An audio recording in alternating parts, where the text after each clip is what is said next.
l'écran, hop. On l'a vu jusqu'à maintenant. On a utilisé le simulateur pour déployer nos applications, d'accord, pour tester nos applications.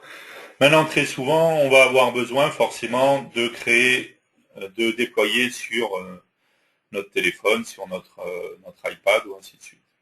Donc, je ne parle pas du déploiement final où on passera par l'Apple Store, d'accord, mais du déploiement pour pouvoir tester sur un périphérique en vrai et pas que sur le simulateur. Ne serait-ce pas que parce que si j'ai besoin de tester la caméra, faire un appel téléphonique ou ce genre de choses. D'accord. Donc pour ça, il va falloir faire différentes choses. On va se pencher d'abord sur quelque chose d'important. À partir du moment où vous allez vouloir utiliser un device et ne pas rester que sur le simulateur, il va falloir vous enregistrer chez Apple. Pour vous enregistrer chez Apple, il va falloir aller sur developer.apple.com, d'accord. Hop, je vais envoyer ça à tout le monde. Vous avez différents programmes et vous avez iOS Developer Programme. D'accord, il y a le Mac Developer Programme, mais ce qui nous intéresse, c'est le iOS Developer Programme. Donc ici, vous allez pouvoir avoir les informations et vous allez pouvoir vous inscrire. Ça va vous coûter 99 $ par an. Tous les ans, c'est renouvelé. Vous ne pouvez pas juste, je développe mon application, je paye, je mets sur l'Apple Store et après j'arrête de payer parce que dans ce cas-là, votre application sera retirée de l'Apple Store. D'accord? Donc il faudra continuer de payer. Ça, c'est le programme de base. Ça vous permettra de déployer votre application via l'Apple Store. Vous aurez le droit d'enregistrer un certain nombre de devices, d'accord, de téléphones, de tablettes, pour pouvoir faire vos tests vous-même. Mais à aucun moment, vous ne serez autorisé à distribuer vos applications sans passer par l'Apple Store. Vous serez obligé de passer par l'Apple Store. Donc, ce qui veut dire qu'une fois que vous avez développé votre application, vous la soumettez à Apple et Apple vous dit oui ou non, quoi. Vous êtes soumis à validation par Apple, d'accord. Donc même si vous avez passé 6 mois, ils s'en fichent. C'est eux qui vous diront oui ou non. Voilà. Bon, si vous avez suivi les règles de développement et si vous n'avez pas redéveloppé une application que eux avaient déjà, il y a des chances que ça fonctionne et que ça passe, il n'y a pas de raison. Ok, donc vous vous enregistrez pour l'iOS Developer Programme. Une fois que vous serez enregistré, d'accord, que vous aurez donné votre numéro de carte, vous pourrez vous loguer, récupérer toute une série d'informations. On va revenir dessus. Il se peut que vous ayez envie de faire, de développer des applications pour iPhone et pour iPad pour utilisation au sein de votre société sans avoir besoin de passer par l'Apple Store. D'avoir votre propre système de déploiement, d'accord. Et dans ce cas-là, vous allez pouvoir souscrire au iOS Developer Enterprise Programme. D'accord, je vous envoie les liens au fur et à mesure. C'est plus cher, 299 $ par an. Vous devez être une compagnie, ça, vous pouvez pas être une personne, d'accord. Et ça vous permettra de déployer vos applications sans passer par l'Apple Store. Vous aurez votre propre système de déploiement. C'est ce qui sera utilisé quand vous aurez votre application iOS en prenant Adhoc. D'accord? Adhoc, ça sera l'utilisation de ce système-là, justement. Vous avez des fichiers de certificats à générer, ça vous génère votre application et vous envoyez les liens après aux personnes qui ont les devices et ils récupèrent l'application directement. Sinon, ça sera App Store pour déployer sur l'Apple Store ou débugger, ce sera pour débugger directement sur le device. Si vous êtes un étudiant, une université ou quoi que ce soit, il existe également un iOS Developer University Programme qui est gratuit, qui vous permet justement de créer vos applications directement et je ne sais pas comment ça se passe du coup pour les déployer. Voilà, bon, vous venez là et vous pouvez vous renseigner, vous regardez, quoi. Voilà. D'accord, donc une fois que vous êtes inscrit, vous allez pouvoir vous loguer. Ici, je suis logué avec mon compte, d'accord. Ici, je vais pouvoir voir les différents programmes que j'ai, iOS Developer Programme, Mac Developer Programme et Safari Developer Programme. Ok.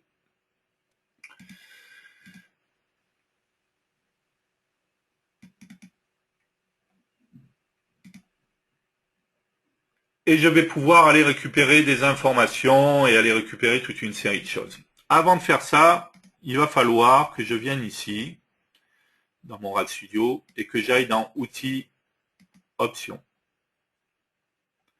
Je reste avec mon Mac qui est connecté et mon plateforme assistant serveur. Mon simulateur, j'en ai pas besoin là. Mais ici, j'ai bien, on est d'accord.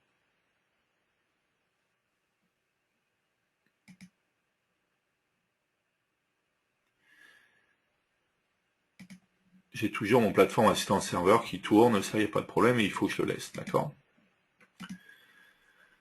Il va falloir que j'installe, et je pense que c'est par rapport à ça, on retestera le debug après, mais c'est pour ça qu'on n'a pas le debug qui fonctionne, on vérifiera. Il va falloir que j'aille donc dans Outils, Options, et dans Options Delphi, je vais aller dans Gestionnaire de SDK.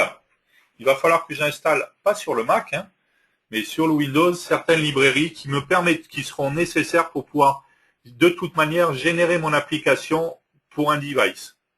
D'accord? C'est des fichiers Xcode, en fait, c'est le SDK Xcode qui va récupérer en local, qu'il utilisera pour la compilation. D'accord? Donc c'est pas, on déploie rien sur le Mac, hein. Celle-là, ça arrive dans l'autre sens. On va récupérer du Mac. Donc pour ça, pas besoin de faire des transferts sans savoir ce qu'on a besoin, tout simplement. On est connecté au Mac, il y a le plateforme assistant serveur de l'autre côté. Ici, je vais faire ajouter. Je vais sélectionner la plateforme. Est-ce que c'est OS X ou est-ce que c'est périphérique iOS? Ce qui m'intéresse, c'est périphérique iOS, justement. Quel est le profil à utiliser pour se connecter? Le profil que j'ai créé tout à l'heure, il est bon, hein, même s'il s'appelle simulateur iOS, il se connecte bien sur mon plateforme assistant serveur de l'autre côté. Et à partir du moment, donc lui, il m'a déjà mis sur le profil par défaut, il me détecte quelles sont les versions d'OS, de SDK qui sont disponibles de l'autre côté. En l'occurrence, il n'y en a qu'une, c'est la dernière, la 6.1. Et je vais lui dire de rendre actif le SDK sélectionné. Je vais faire OK. Automatiquement, il me récupère les fichiers. OK, il a fini, ça va vite. Hein. Voilà, il me récupère des librairies. Hein. On voit bien toutes les librairies qu'il a récupérées, les fichiers. Et j'ai bien ici mon SDK iPhone OS 6.1. Je vais faire OK. Au passage, je remarque, si je reviens ici, que j'ai mon périphérique iOS. Du coup, maintenant, il est rattaché à iPhone OS 6.1 via mon profil. D'accord? Donc, il va utiliser le SDK via le profil que j'avais déjà créé. Alors déjà, on peut tester, est-ce que, suite à ça, pardon.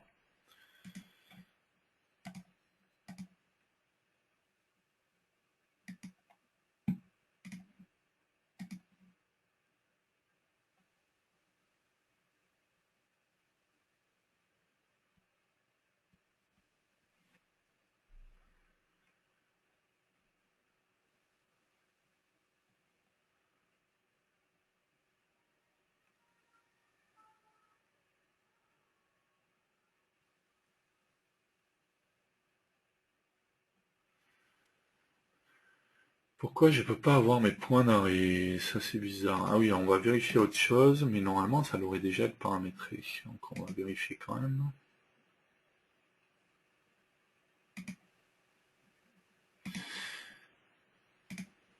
Si vous regardez, vous remarquerez dans l'expert aide mobile, vous vous rappelez, c'est ce qu'on avait vu ce matin, il y a les différentes étapes qui sont à faire, hein, donc l'installation du Xcode, le plateforme assistance serveur, d'accord. Et on a également l'installation des outils en ligne de commande.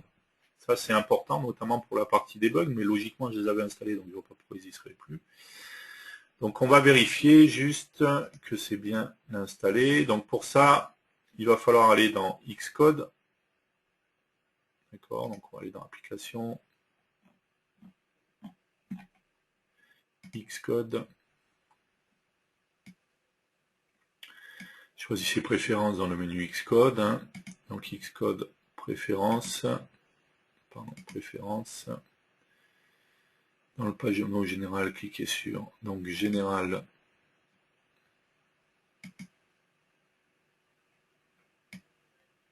Non, c'est pas ça.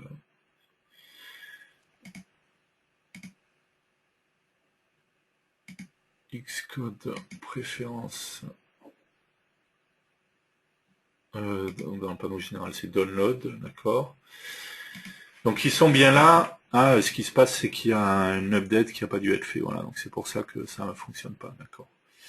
Donc Command Line Tools. Donc je vais faire un update en espérant que c'est pas trop long.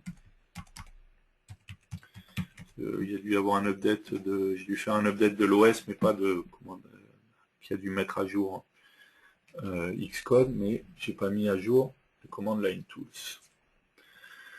Donc les Command Line Tools, s'ils y sont pas, on va retrouver les anciennes versions des simulateurs également, d'accord. Vous aurez un bouton install, donc vous faites install de la même manière. Tout est expliqué là, en fait. Hein. D'accord. Cliquez sur le bouton install.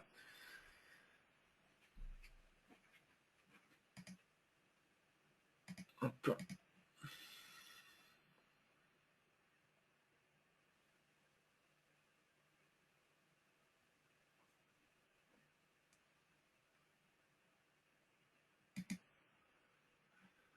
Vous avez une option aussi pour vous préciser, hein, si vous voulez le récupérer via Internet pour aller installer, quoi, sans passer par l'outil qui était là.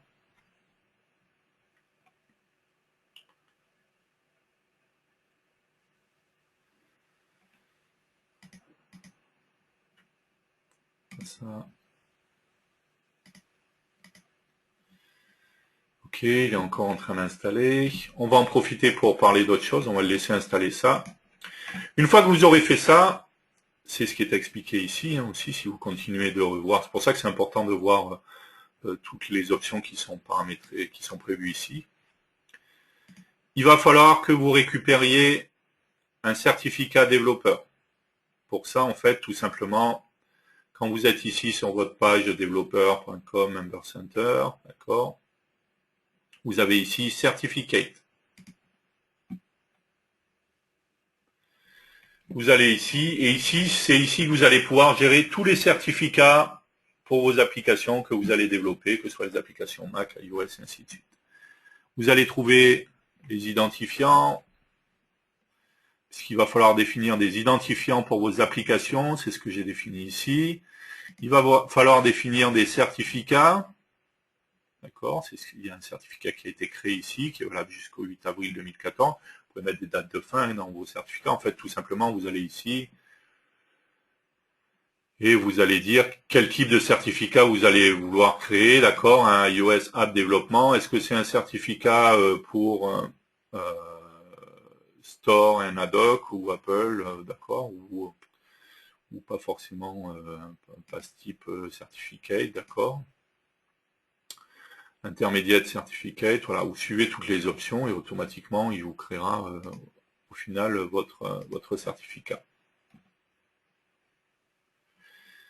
Vous allez ensuite créer des identifiants pour vos applications, d'accord. Donc ça c'est un ID pour votre application. C'est recommandé de créer, même si on peut générer des ID, c'est ce qui a été fait ici, Wildcard App ID, d'accord. Donc il y a un identifiant qui va pouvoir être utilisé pour de multiples applications, d'accord. Ok. Pardon. Mais c'est recommandé, ceci dit, de créer un ID par application que vous allez créer. Ensuite, vous allez aller référencer ici vos devices, d'accord. Donc encore une fois, vous pouvez ajouter les devices en rajoutant leur nom, leur UID, d'accord. On peut recenser un nombre de plusieurs devices, d'accord. Ok, donc, et une fois que vous aurez fait ça, vous allez générer des fichiers, des profils, d'accord, pour le développement ou la distribution, hein, selon le cas. Moi j'en ai fait un qui est pour le développement, qui va vous permettre au final d'enregistrer un fichier, hein, donc encore une fois vous suivez le wizard, il suffit de suivre les opérations. Ce fichier vous allez le récupérer, tout est expliqué hein, là-dedans, ce que je suis en train de vous dire, si vous suivez, voilà, vous allez ici pour connecter, pour créer votre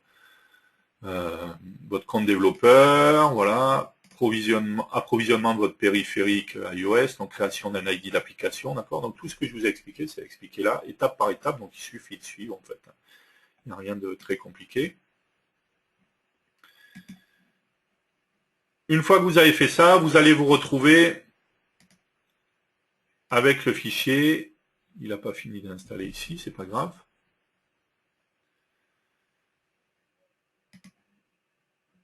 Ici, dans l'application, vous avez donc le fichier provision que vous avez généré dans utilitaire. Vous avez ici trousseau d'accès.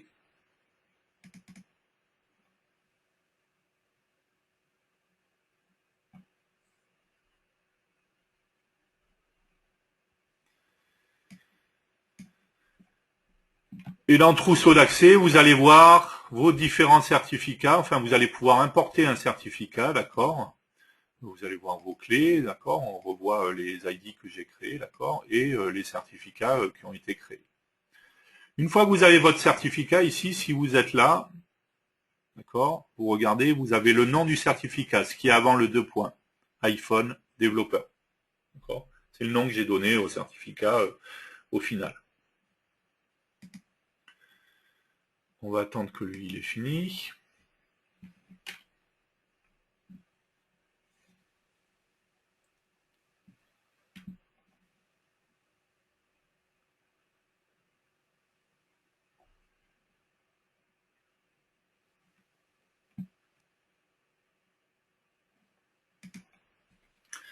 Le nom qu'on a vu, iPhone développeur, c'est ce qui va vous permettre d'aller ici. Donc d'accord, on va choisir périphérique.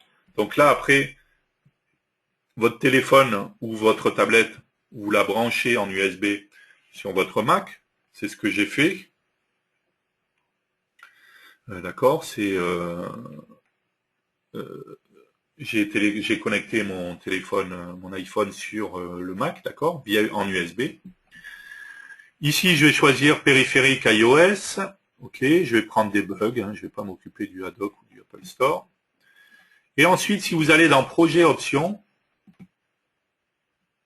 dans Approvisionnement, alors attention encore une fois à la cible, d'accord, toujours pareil, ça n'a pas changé. Vous allez voir ici que vous avez les 3 types de construction, debug, Apple Store, Haddock. Selon ce que vous choisissez, vous avez plus ou moins d'informations à rentrer, d'accord, c'est Haddock, il faut mettre un certificat de distribution et après, et comment ça s'appelle, et le profil d'approvisionnement, d'accord. Pour l'Apple Store, vous avez différentes informations. Et pour le debug, vous avez juste le certificat développeur. Et là, vous allez devoir mettre le nom qu'on a vu tout à l'heure, le iPhone développeur, le nom de mon certificat. Si vous voulez savoir, parce qu'il se peut que vous ne vous rappeliez pas, d'accord, qu'est-ce que je dois mettre selon les cas, tout simplement, encore une fois, dans la doc, il y a des liens dans le wizard qui est dans le RADsudo qui ramène ici. Vous allez voir, tout vous est expliqué. Voilà, dans le cas du périphérique iOS Debug, dans certificat développeur, vous devez mettre le nom de votre certificat, d'accord. Si vous allez là, il vous expliquera où aller le récupérer. Dans le cas d'Haddock, il vous explique ce que vous devez mettre. Dans le cas d'Apple Store, il vous explique ce que vous devez mettre. Encore une fois, c'est très simple, tout est expliqué directement dans la doc, c'est en français. J'aimerais juste qu'il ait fini l'install ici. Ok, c'est installé.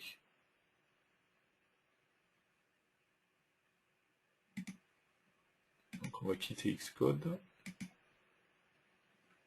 Ok. Ok, on va bien quitter. Ici, c'est bien iPhone développeur. On va sortir trousseau d'accès. On va vérifier déjà si en mode debug, du coup,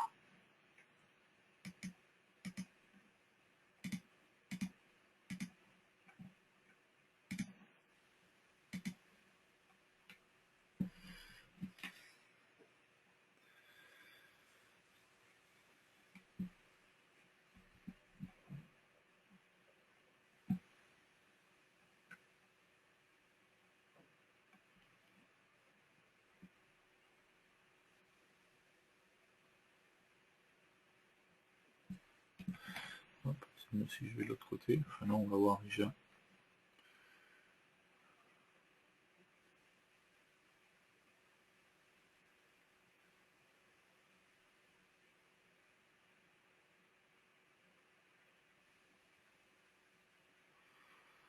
Non, c'est fou ça, pourquoi il me... Je vais en debug.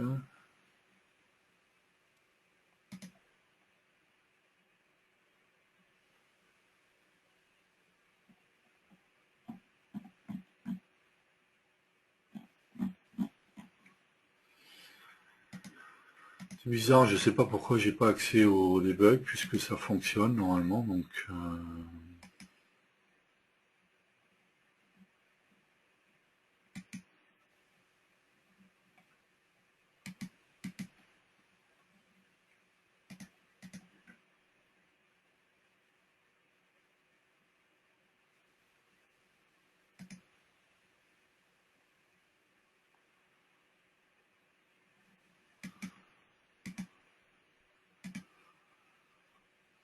ok. Donc on va continuer, je sélectionne périphérique, je sélectionne débugger, je retourne dans projet options, dans approvisionnement, je choisis bien debug, moi ce qui m'intéresse c'est le mode debug, et ici je vais mettre encore une fois le nom de mon certificat que j'ai vu dans le trousseau de clés après, donc qui était iPhone Developer. Ici je vais faire OK, je vais faire exécuter.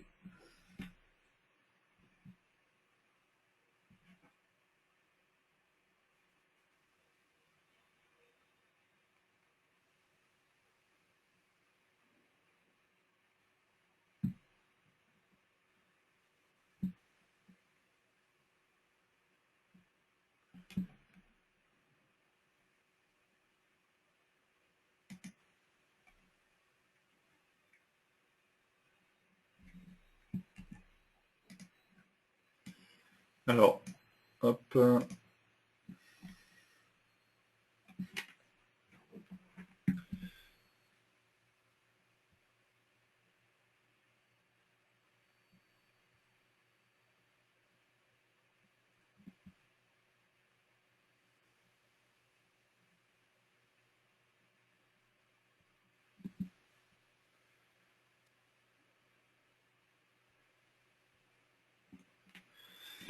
Pour éviter de devoir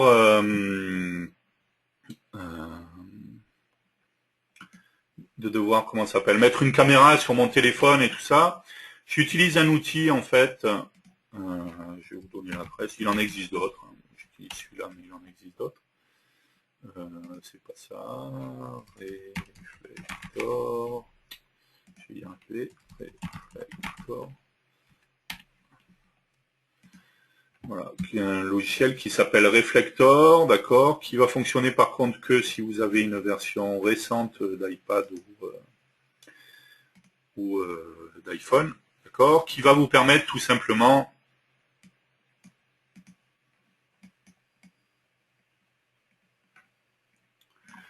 de visualiser sur votre PC, Windows, via AirPlay, en fait, ce qui se passe sur votre téléphone, d'accord. Ici, si je bouge sur mon téléphone, et donc je vois bien, d'accord, ce qui m'évite de mettre une caméra directement. Donc c'est plus simple, voilà, surtout pour les démos. Donc ici, j'ai bien mon application, qui est mon application iOS. Tiens, et cette fois, avec le device, le mode debug fonctionne. C'est bizarre, il y a un truc bizarre avec le simulateur, en fait. Puisque ici, il me met bien mon point d'arrêt, d'accord. Donc j'ai bien mon application iOS Device Info qui a été mise sur mon téléphone. Donc lui, l'application Reflector ne me fait que la visu, hein. C'est pas sur l'application Reflector que je commande, j'utilise bien mon téléphone. Ici j'ai mon application qui se lance. Encore une fois, là j'ai bougé mon téléphone, hein, donc on voit bien, il y a l'orientation qui est bien remise, d'accord. Et quand je clique sur le bouton, là cette fois, j'ai bien le debug qui est fait, donc j'ai possibilité de vous récupérer les informations. Il y a un truc qui doit déconner avec le simulateur, c'est que le simulateur ça marche pas, c'est bizarre, quoi. D'accord, et donc j'ai bien mon application du coup cette fois qui est exécutée sur mon téléphone ou sur mon iPad ou sur peu importe, hein. D'accord. Donc encore une fois, ce qui est important c'est d'être allé dans outils, options, d'avoir récupéré le SDK, d'accord. d'avoir déployé côté Mac dans Xcode la ligne de commande, d'accord. Ensuite, il y a toute la phase qu'on a vue ici. Je génère des certificats et autres, ainsi de suite, d'accord. Je récupère ces fichiers certificats, je vais les mettre sur mon Mac pour pouvoir les intégrer au trousseau avec qui sera pris en compte par Xcode. C'est pour ça que du coup, voilà pourquoi obligatoirement il vous faudra un Mac, parce que les fichiers provision que vous allez générer, vous allez les mettre sur votre Mac et c'est Xcode qui les prendra en compte lorsqu'il générera l'application qui la transférera sur votre téléphone, en fait. D'accord. Et ensuite, automatiquement, j'oublie pas, dans projet option, dans debug, ici, de mettre le nom de mon certificat tel que je le retrouve dans le trousseau de clés. Tout ça, encore une fois, c'est expliqué dans les différents wizards. Et ça me permet du coup très facilement d'exécuter mon application sur un device. Quand vous êtes dans le développeur programme, vous êtes limité dans le nombre de devices que vous pouvez référencer, d'accord. Il y en a quand même pas mal, je crois que c'est une centaine. Si vous êtes dans le programme entreprise, là où vous n'avez pas de limitation, vous pouvez en enregistrer autant que vous voulez, vous n'êtes pas obligé de passer par l'Apple Store, du coup, pour les déployer. Alors là, c'est simplement fait pour pouvoir faire du test sur vos devices. Vous n'êtes pas censé générer vos applications après, au final, par ce biais-là, quoi. Ok, du coup, on pourrait s'amuser à faire, si je vais ressortir de mon application, d'accord. Ok, je suis ressorti. Et je vais voir du coup les autres projets qui nécessitaient vraiment l'utilisation d'un device. Donc on va prendre l'application accéléromètre. Donc comment ça fonctionne? Très simplement, en fait, j'ai un composant motion sensor, d'accord. Il a un événement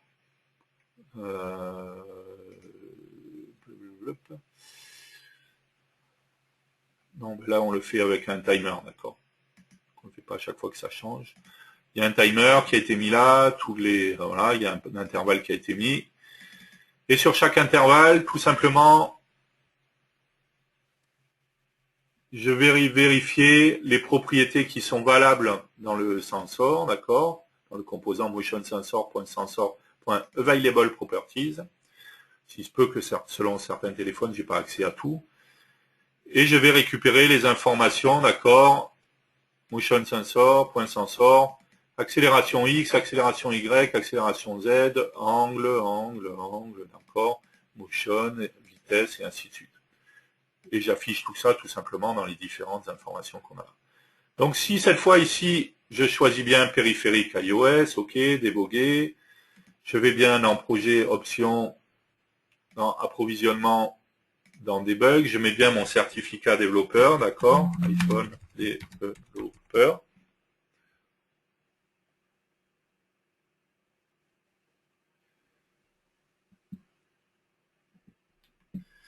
Ok, je fais ok, je vais enregistrer et j'exécute mon application.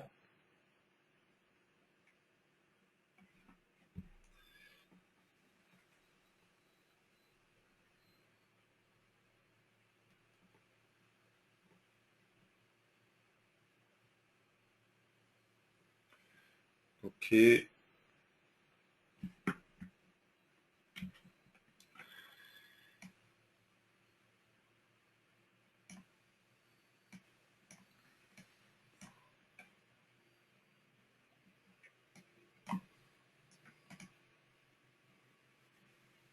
Allez, je sais pas trop ça.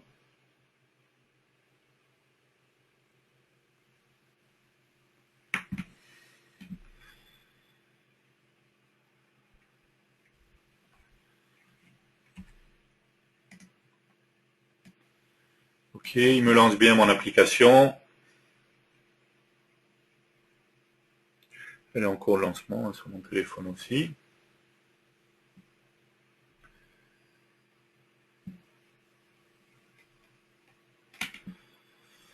Ok, j'active mon sensor. Je m'amuse à bouger mon téléphone, d'accord, et on voit bien que je récupère les informations. Donc en l'occurrence sur celui-là, j'ai pas les informations de vitesse, d'accord, mais j'ai bien l'accélération X, Y, ok, en fonction, au fur et à mesure que je bouge mon téléphone. Ok, donc assez simple à utiliser également.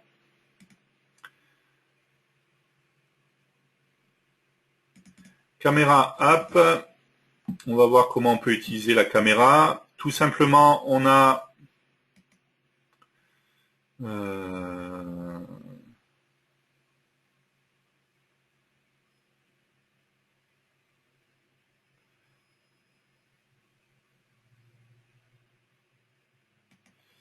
oui, on a un action list qui a été mis là. Dans les actions qui existent, dans les actions standards, si je fais une nouvelle action standard, j'ai toute une série d'actions qui sont des actions multimédia. Et j'ai take photo from Iberi action, take photo from camera action, show share sheet action, on reviendra là-dessus, d'accord? Donc là, j'ai créé une action qui est du type take photo from camera action, d'accord? Donc ça va me permettre de, quand je vais exécuter cette action, il va me prendre une photo à partir de la caméra, d'accord? Donc il va me lancer l'action. Et sur cette action, en fait, si je regarde cette action, elle a des événements, elle a des propriétés bien entendu, mais elle a des événements.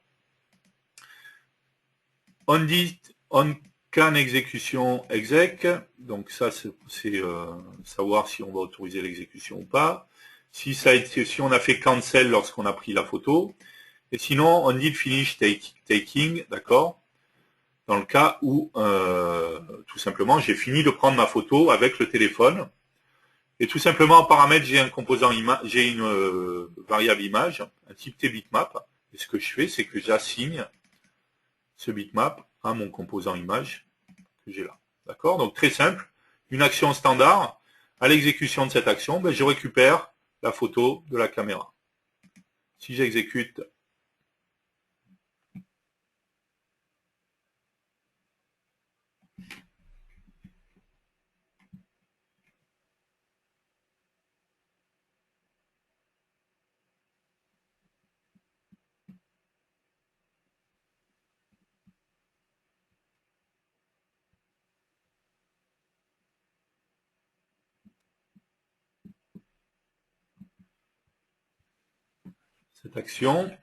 cette application, pardon.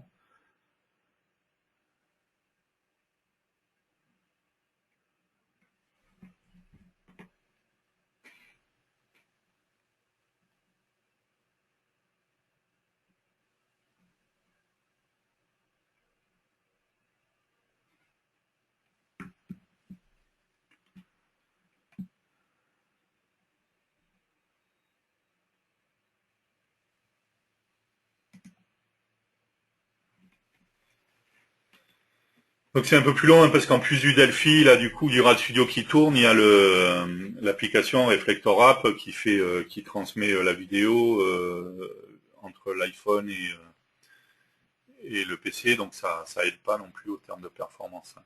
C'est plus pour les démos pour faciliter.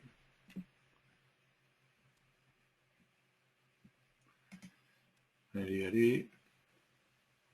Ah non, mais je me suis trompé là, en plus j'ai pris simulateur, donc c'est pour ça que ça marche pas aussi, voilà, forcément ça va pas aider, donc il a dû me lancer là, le simulateur ici, voilà, c'est bien ça. Donc on va quitter le simulateur. Ok, on va bien prendre périphérique, débugger, j'ai oublié également projet, options, approvisionnement, debug et mon nom de certificat. Je vais enregistrer, ok, et je réexécute.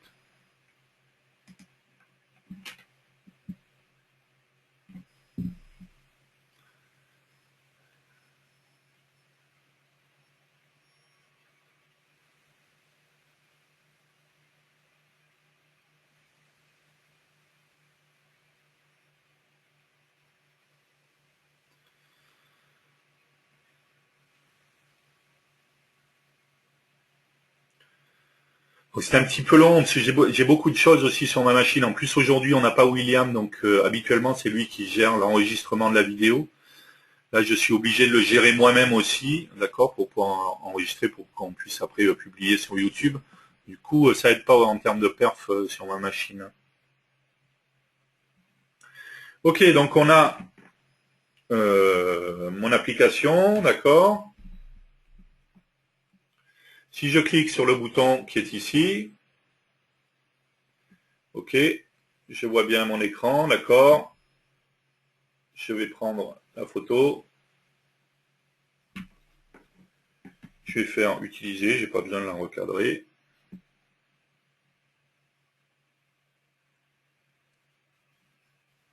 Pourquoi il m'a sorti de l'application? Qu'est-ce que je fais à chaque fois que je...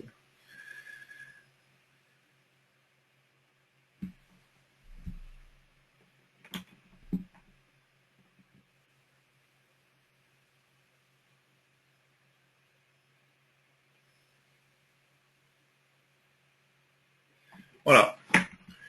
Et j'ai bien donc mon image de ma caméra, la photo de ma caméra qui a été récupérée et qui a été assignée à mon composant TImage, pardon, tout simplement. D'accord? Donc encore une fois, hein, un action list, une action standard, take photo from camera, et sur l'événement on dit finish taking, j'ai tout simplement mon image. Ça se fait très simplement, hein. On le voit, encore tout a été fait pour vraiment simplifier la manière dont on va utiliser les choses. Audio Rec Play, on va juste le montrer parce que là c'est l'enregistrement du son, mais ça va être le même principe, enfin c'est un peu pareil. J'ai un T-Capture Device Manager, d'accord, je vais dire que c'est l'audio, je vais ensuite enregistrer ça, préciser le fichier dans lequel je veux enregistrer, d'accord, et je fais record, après je peux faire stop quand je vais, enfin je fais start capture, pardon, par record. Quand j'ai fini, donc ça va être quand je vais cliquer ici, stop recording, je fais tout simplement un stop capture et tout simplement il m'aura créé mon fichier audio directement, d'accord. Quand je fais faire start pour le lire, ben, tout simplement je vais le récupérer ce fichier audio pour le lire directement. Ok. Caméra componente.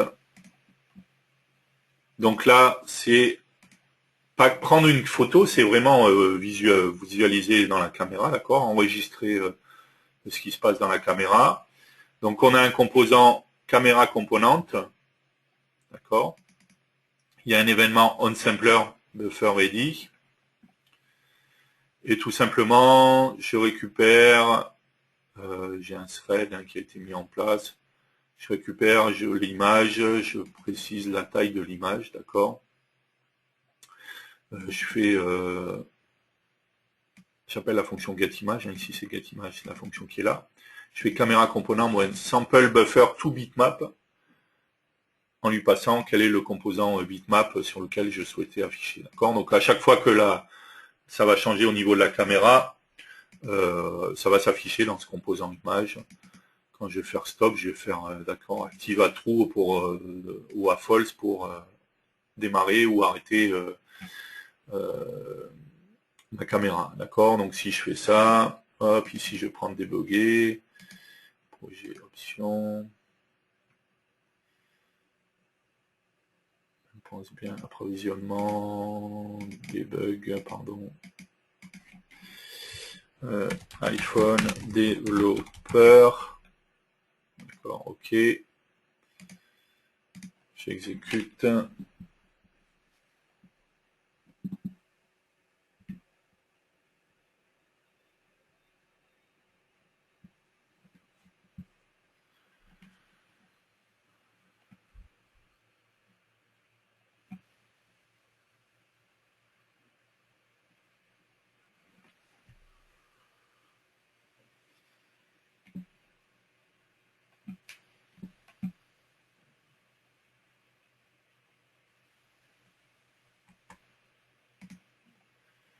Ok, j'ai mon application qui va se lancer.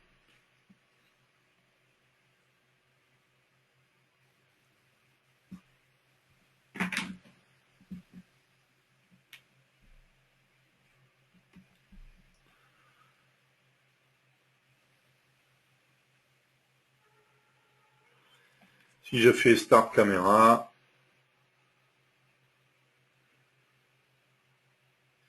ok, j'ai bien, je bouge la caméra, d'accord. On voit bien, hop, mon écran au fur et à mesure, et ça s'affiche donc sur mon composant image. Et si je veux l'enregistrer, à moi de gérer l'enregistrement dans un fichier, là, en l'occurrence. Stop caméra, donc j'ai des boutons aussi pour pouvoir passer, hein. Pardon, à chaque fois je vais cliquer là. Sur la caméra qui est derrière, la caméra qui est devant, mettre en marche le flash ou ce genre d'options. D'accord.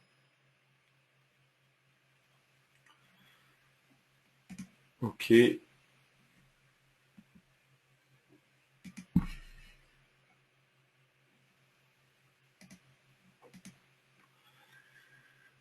Ok, on a des fonctions flash mode, d'accord, as flash, d'accord, pour savoir.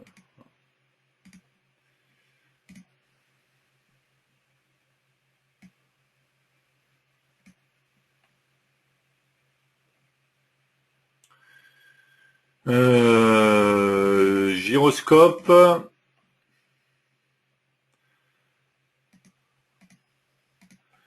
Donc là, qu'est-ce qu'on a fait? On a pris un sensor manager, on a pris, ok, on récupère les informations du gyroscope et du coup on fait bouger le cube en fonction des informations qu'on a. Bon, assez classique, on va passer celle-là. Ok. Hop, hop, hop, hop, hop, hop, hop. Phone dialer, ça je suppose ça fait partie des choses qui vous intéressent. Donc tout simplement, on a un service qui est un service IFMX Phone Dialer Service. D'accord. Donc pareil, on vérifie dans tes plateformes services, est-ce que le service est disponible. S'il est disponible, je peux récupérer le carrier name, le country code, le work code, le network à partir de Phone Dialer Service Get Carrier, carrier name, ISO country code, mobile country code, mobile network. Et si je veux faire un appel, tout simplement, je vais faire un phonedialerservice.call et tout simplement, je vais mettre le numéro de téléphone que je veux appeler. D'accord. Donc, si j'exécute ça, encore une fois, je choisis périphérique, débugger. Dans projet option, j'oublie pas d'aller mettre mon numéro de mon nom de certificat. Dans debug, hop, iPhone développeur, ok. Et j'exécute mon application.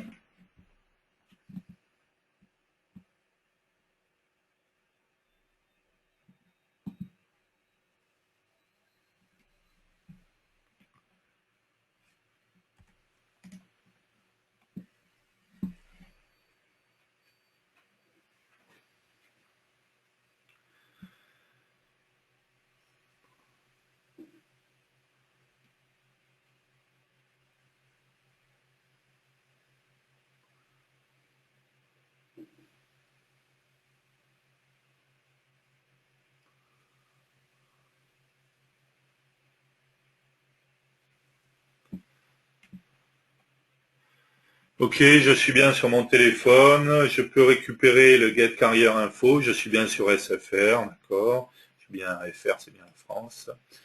Je peux taper ici un numéro de téléphone, d'accord. Je mets n'importe quoi, hein, on s'en fiche de toute manière. Je ne vais pas appeler un numéro, je l'arrêterai avant l'appel. Ok, qu'est-ce qu'il me fait?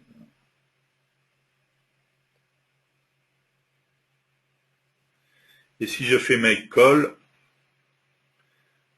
automatiquement, alors du coup, voilà, il m'a bien lancé mon appel et il m'a bien fait l'appel sur mon téléphone. D'accord, j'ai coupé de suite, hein, c'est pour ça que du coup c'est allé très vite. Sinon il me fait l'appel, je ne sais pas trop où. Ok, donc très simple, hein, encore une fois. Hop.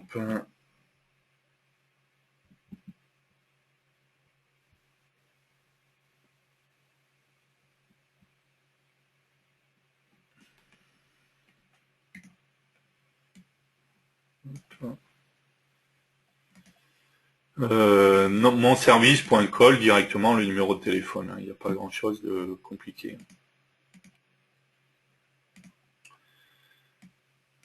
Ok. Et on va finir avec ShareSheet. Donc, il va nous permettre de partager quelque chose. Donc, soit de prendre une photo, soit de le partager.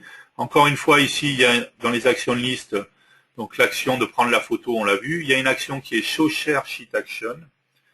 Très souvent, on peut partager une photo, d'accord, un texte ou ce genre de choses, d'accord. Donc, Show Share Sheet Action. Cette action, elle a un On Before Execute. D'accord. Quand je vais dans le On Before Execute, je vais tout simplement faire Show Share Sheet Action. Et elle a une propriété, donc, elle a une propriété texte si c'est un message, d'accord, que je veux partager, texte, message ou texte. Sinon, là, dans ce cas-là, c'est une image, donc elle a une propriété bitmap. Et tout simplement, je lui assigne l'image que j'ai dans mon composant image, très simplement. Donc on va voir ce que ça me permet de faire. Encore une fois, je sélectionne périphérique, débugger, ok, projet, option, approvisionnement, debug, comment ça s'appelle, iPhone, développeur. Ok. J'exécute mon application.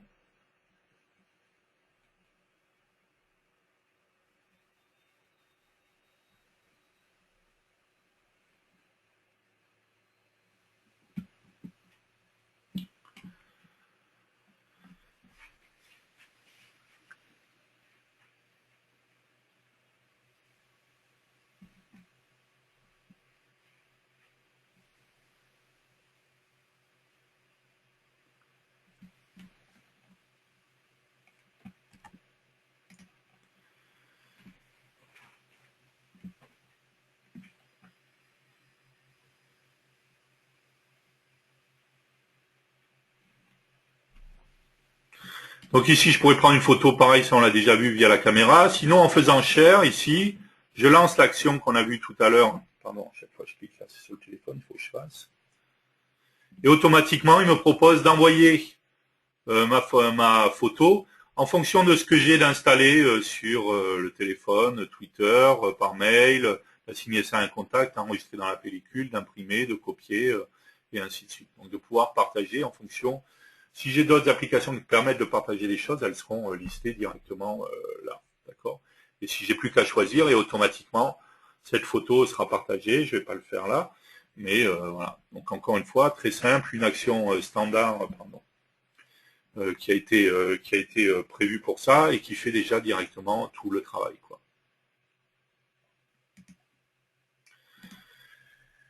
Ok, on va faire une petite pause, c'est l'heure du goûter, je vais voir les questions que vous avez. On a vu déjà comment connecter maintenant. On avait vu ce matin comment utiliser le simulateur, ça se faisait assez simplement. On a vu maintenant comment connecter un device, d'accord, pouvoir déployer sur ce device directement. On a vu qu'il y avait d'autres contraintes dans ce cas-là, hein, et qu'il faut générer des fichiers de certificats et tout ça.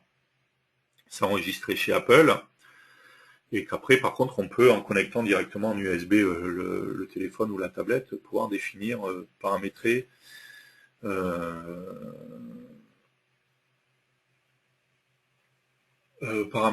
directement,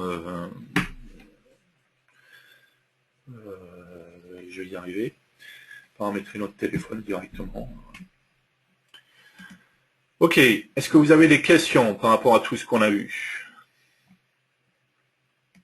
Alors...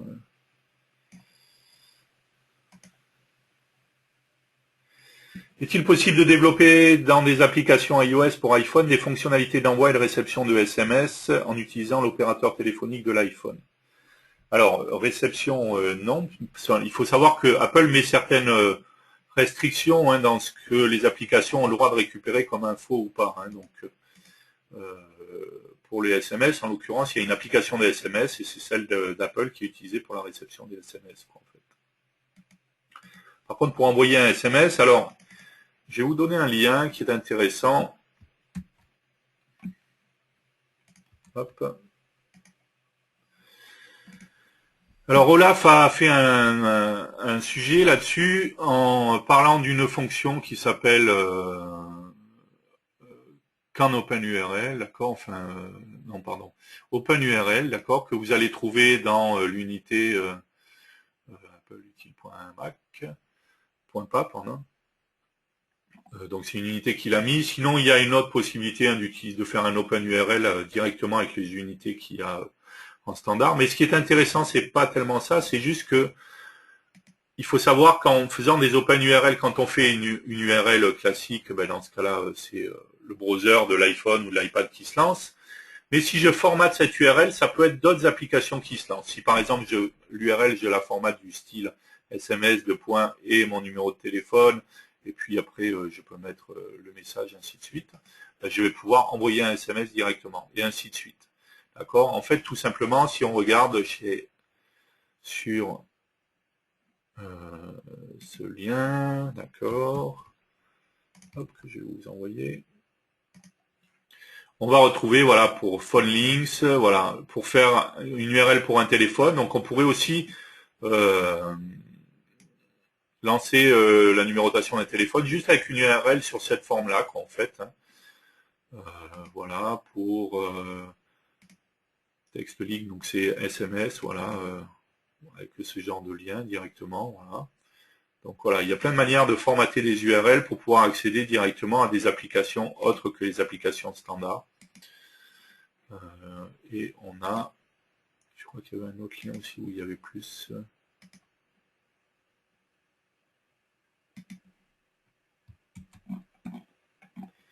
Voilà, là il y a pas mal d'explications. Donc voilà, pour les SMS et tout ça, il faudrait utiliser ce genre de choses. Voilà, sans problème pour ouvrir un SMS. Voilà. Après, il y a voilà, l'utilisation de OpenURL. Voilà. On va préciser comment est formaté le string de .sms pour les mails, pour l'iPod, pour YouTube, pour les vidéos, pour l'iTunes, pour l'iBooks, voilà. Et même pour d'autres applications qui ne sont pas forcément des applications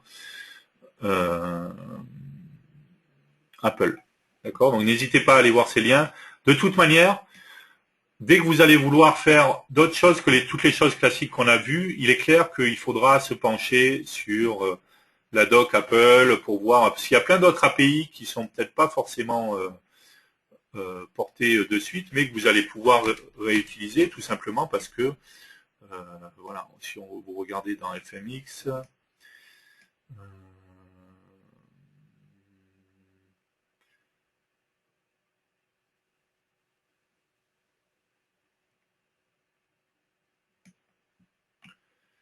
voilà, medialibrary.ios, printer.ios, platform.ios, voilà, c'est ça que je cherchais, qui vont vous permettre d'accéder tout simplement picker.ios, gesture.ios, canvas.ios, d'accord, il y a plein d'unités FireMonkey comme ça qui vont vous permettre d'accéder directement aux API iOS. Donc s'il y a des choses qui ne seraient pas portées, ben, vous pourrez directement appeler tout simplement les API iOS. Mais dans ce cas-là, il faudra se plonger dans la doc iOS pour savoir quelle API appeler pour faire telle ou telle chose, si c'est pas une fonction qui a été portée directement. On a déjà vu que les principales y sont, hein, mais il peut y en avoir d'autres dont vous avez besoin. Comment afficher une appli 3D en plein écran complet, sans barre avec l'heure? C'est une bonne question. Application mobile FireMonkey, 3D, ok, non.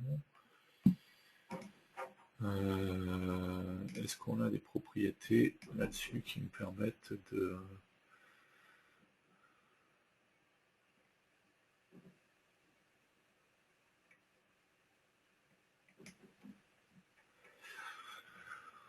Là, comme ça, je sais pas. Il faudrait que je creuse ça. Là, je sais pas. J'ai pas d'idée là comme ça.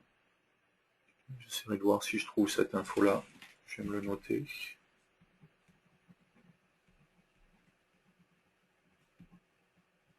Je pense qu'il faut faire appel directement là aux API ou ce genre de choses.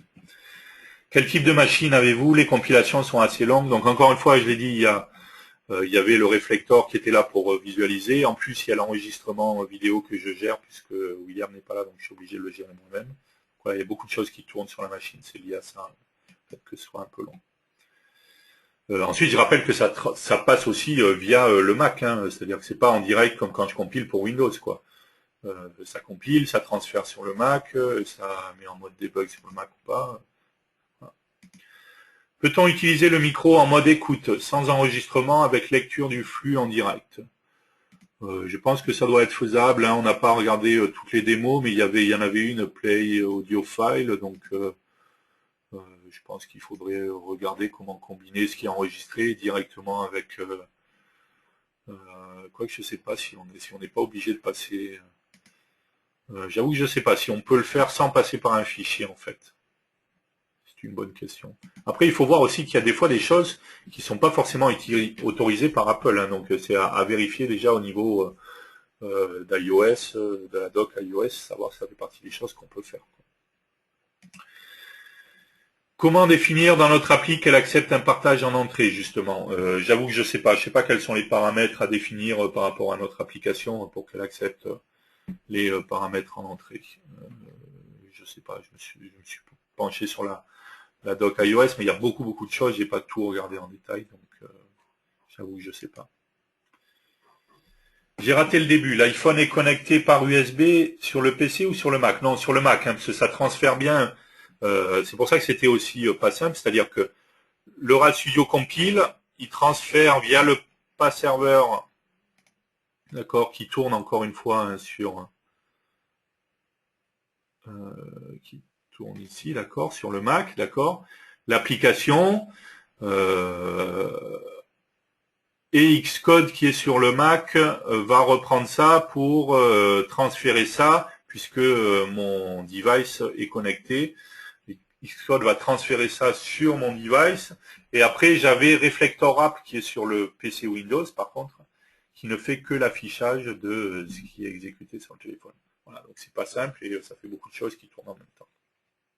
Et donc l'iPhone est bien connecté sur le Mac, ça c'est obligatoire. Vous pouvez pas déployer directement via le PC. De toute manière, à partir du moment où vous faites du développement pour iOS, en dehors de si vous utilisez que le simulateur, on l'a vu, dans du simulateur, on n'a pas utilisé brancher un device, on ne s'est pas enregistré en programme développeur et tout ça, donc c'est un peu plus simple.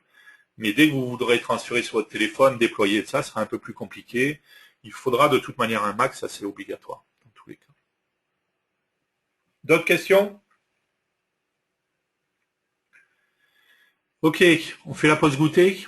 Elle est un peu en retard, la pause goûter, mais bon, c'est pas grave, quoi.